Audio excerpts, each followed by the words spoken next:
Sinopsis roman Pancaroba Palawija karya Karim Halim.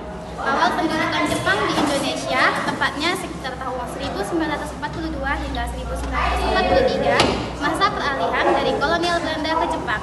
Pancaroba atau masa pancaroba atau peralihan, palawija yaitu tanaman kedua seperti jagung, kedelai yang ditanam setelah padi.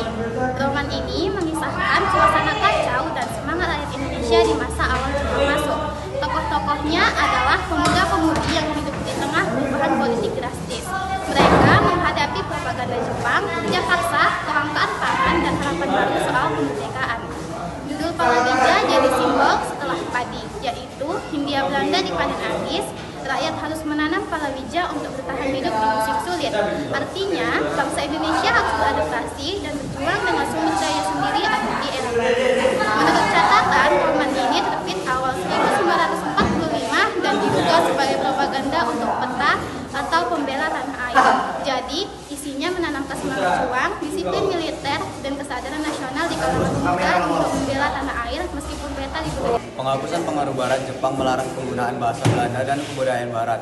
Palawija yang berbahasa Indonesia dan bernuansa lokal membantu memutus ikatan kultural Indonesia dengan Belanda. Alat kendali budaya. Pada masa itu, seluruh komunikasi dikendalikan Jepang.